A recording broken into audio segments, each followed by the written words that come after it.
Hello and welcome to Math with Mrs. Becker. Today in calculus, we are starting chapter 3. Now, chapter 3 is a really fun chapter. What we get to learn are different techniques for finding the derivative, okay? So far, we have used the power technique or the constant multiple, just some really fun basics. But let's say you're trying to find the derivative of something like this, okay? What we've learned so far, we can't do that. And so in this chapter, and specifically 3.1, we are going to learn two really cool rules for finding the derivative. Today we are looking at what's called the product rule. And when we look at the second part of 3.1, we will focus on what's called the quotient rule, okay? So here is the product rule. The product rule happens, or you can use this, when you are multiplying. Remember, product means multiply. When you are multiplying two functions together, okay? The first function, that is your f of x. The second function, that is your g of x. Now here is the product rule. You keep the first function the same, then you multiply it by the derivative of the second. That makes your first piece, okay? Because order of operations, you multiply before you add. Then it's plus. The second chunk, you keep the second function the same, multiply it by the derivative of the first, okay? The derivative of the product of two functions, again, here's in words, the first function times the derivative of the second plus the second function times the derivative of the first. Now, what they want to show you is you're still getting the derivative, okay? So let's say that I had this, okay? What you would have had to have done is taken this and said, hey, we have to go ahead and FOIL it, right? Because we wouldn't know what to do with this. We'd have to convert it into this format so we can use the power rule. So if you take x times x, I just want to make sure that you see how I'm making this connection. X times x is x squared. X times 5 is 5x. 1 times x is 1x, 1 times 5 is 5. So when I go ahead and I FOIL this, you would end up with x squared plus 6x plus 5. And that's what I have right here, okay? In this format, you can use the power rule. Okay, so remember what you're doing is you're just finding the derivative of each piece. Okay, so I'm going to show you that you're getting the same thing. X squared, the derivative of x squared is 2x, plus the derivative of 6x is 6. The derivative of 5 is 0. So the derivative is 2x plus 6. Okay, let's say that instead of FOILing it all out, you're like, yo, let's use this new thing called the product rule, okay? F of x is the first function that you're multiplying, okay? So it has to have a variable. So f of x is x plus 1, and you're multiplying it by something else that contains a variable. Okay, so x plus 5, that's g of x. So the first thing you're multiplying is the function x plus 1. The second thing you're multiplying is the function x plus 5. So using the rule, okay, the first piece, it is the first function. So f of x, you keep it the same. You multiply that by the derivative of g of x. Well, the derivative of x plus 5 would just be a 1. Plus, now the second piece, you keep g of x the same, so x plus 5, sorry, I don't know why I wrote a 1, x plus 5, and you multiply it by the derivative of the first. Well, the derivative of x plus 1 is just a 1. Now here, I go ahead and I distribute, so this is x plus 1, plus, again, here I distribute, this is x plus 5. Combine your like terms. X plus x is 2x, 1 plus 5 is 6, so I ended up with the same derivative, because remember the derivative is the formula to find the slope at any given point as long as you know the x value. So what happened here, because these don't have exponents, you could very quickly go ahead and FOIL it and use the power rule. Or you could just go ahead and use the product rule. So now some of you at this point are probably thinking, why the heck would you do all that work? Well, here's why, guys. If you have something like this, where it's exponent of 4 and an exponent of 5, the only way you're going to be able to use the power rule that we've done so far is you'd have to write out 4 of these. and multiply them all out, or use Pascal's triangle. Here you'd have 5 of them. Then you'd have to multiply all of that together, combine any like terms. This alone could take you, seriously, not even exaggerating, probably an hour and a couple pieces of paper. Then if you did not make a mistake, then you could go ahead and find the derivative and get to the right answer, okay? So yes, I know right here I'm starting with things that you're probably thinking, why the heck are we doing this new rule? We could easily just FOIL it. This is just showing you that it's connected and how it works. You are going to be using it for things like this, where there's no reason why you should ever have to even attempt to multiply that out, okay? So bear with me, I'm just trying to help you make the connections. And the only reason why I did that is because in the past, as I was teaching this lesson, as soon as I got done with this, there was always 1 or 2 students that were like, what the heck, that's so much work, why don't we just do this? Okay, so I wanted to tell you already before you checked out and thought you could go back to a different method. Okay, here's another one. Again, this is a 2 by 2. So yes, I understand you could go ahead and FOIL it. So just to show you the connection so you know that I'm looking at the 2 same things. X squared times 2x, yes, that's 2x cubed. Outside, x squared times 3 is 3x squared. Inside, this is negative 8x. Last, it's negative 12. Okay, so these are the same functions. We're looking at them in different, basically 2 different formats, okay, but it is the same thing. If I do the power rule, 3 times 2 is 6, reduce the amount of the variable by 1, so that would be 6x squared. 2 times 3 is 6, reduce the variable by 1, that is now 6x. This is like a 1, so it's negative 8. If I only have 1x and I reduce the variable by 1, I no longer have x's. The derivative of a constant is 0, so this is your derivative. Now let's use the power rule. Sorry, product rule. So f of x, the first thing that you are multiplying is x squared minus 4. Okay, that's the first function. You're multiplying that by 2x plus 3. Okay, so there are the 2 functions that you're multiplying, f of x by g of x. So here's the first step. You take the first function, leave it how it is, x squared minus 4. You multiply it by the derivative of the second function. The derivative of 2x plus 3 is just a 2. Now you add that to the next piece. The next piece is keep g of x the same, multiply it by the derivative of the first function of f of x. So this would be 2x, and my marker here is starting to die. Okay, so now I go ahead and I multiply each separate piece. So this would be 2x squared minus 8. I have to add that 2. Now go ahead and multiply here. 2x times 2x is 4x squared. 2x times 3 is 6x. So now at this point, when I combine like terms and put it in the correct order, 2x squared and 4x squared is 6x squared, plus 6x minus 8. So notice, yes, I was dealing with the same function, okay, because if I multiply those out, that's what I get.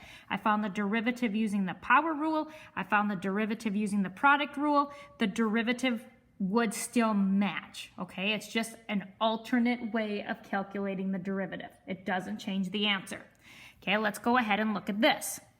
So here already, this is going to be easier to use the product rule because you can't FOIL these because this is 2 terms by 3 terms. So you'd have to take the 3x to the power of 4 into everything, then the negative 2x into everything, and then combine like terms and then get it in the right order and then use the power rule.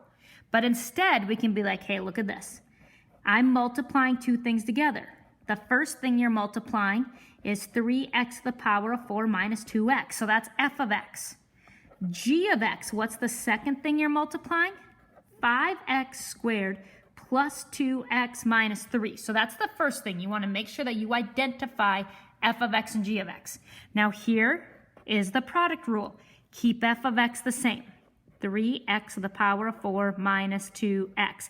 You multiply that by the derivative of g of x. Now you guys, this time it's going to be more than one value. The derivative of 5x squared, that's 10x. The derivative of 2x is 2. The derivative of negative 3 is 0. So f of x times the derivative of g of x, that's the first piece. Plus, now you keep g of x the same.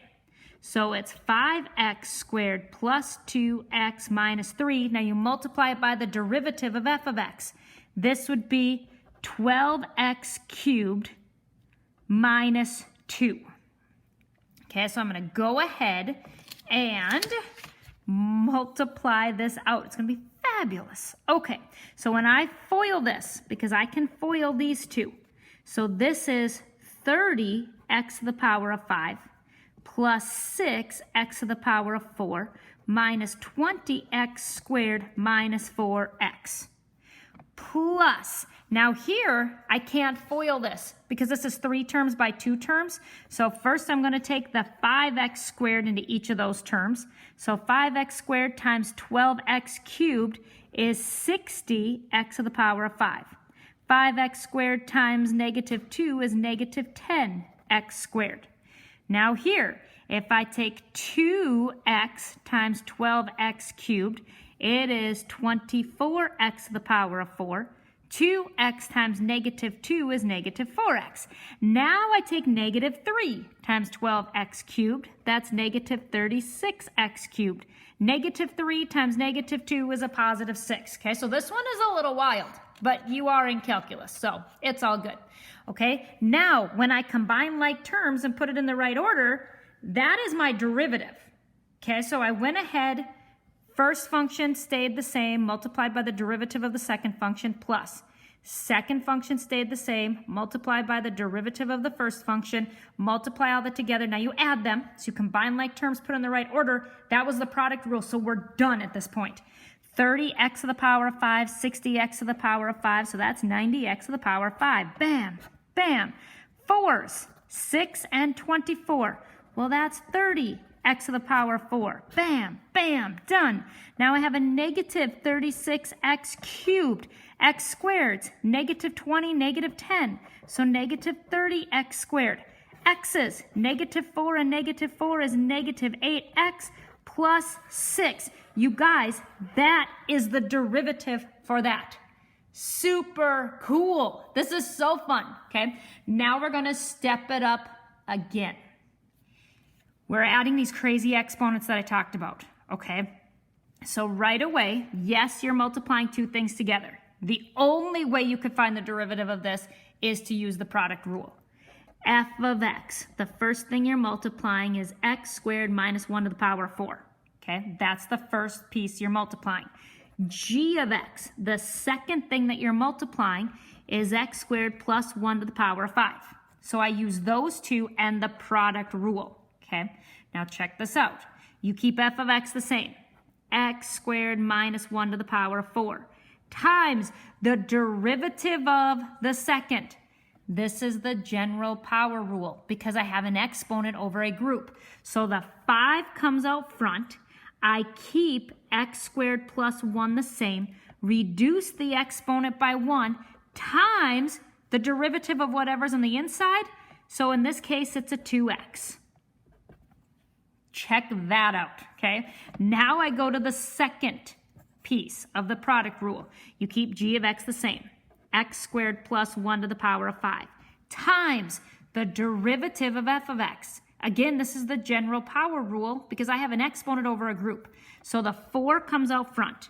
You keep x squared minus 1 the same. Reduce the exponent by 1 times the derivative of whatever's on the inside. That's a 2x. So now when I go ahead and multiply these, okay, this means that there are 4 of these. You cannot distribute anything into x squared minus 4 unless you were to actually write out 4 of them and multiply it. You do not have to do that. But it's important that you realize you cannot bring this 5 or this 2x into either of these because it's actually with a group of 4. Order of operations, you'd have to do the exponents before you can multiply. But I can multiply those two. So at this time, I'm going to keep it as 2 separate pieces. I have a 5 and a 2x. 5 times 2x is 10x. I have x squared minus 1, 4 of those. X squared plus 1, 4 of those. Plus, now here, same thing. I have a 4 and a 2x. 4 times 2x makes 8x. and that's times x squared plus 1. There are 5 of those, and x squared minus 1. There are 3 of those. So this is what I have. Here's the really cool thing. You can factor this. And I'm sure some of you are like, Becker, this is not fun. This is not cool. I can hear you.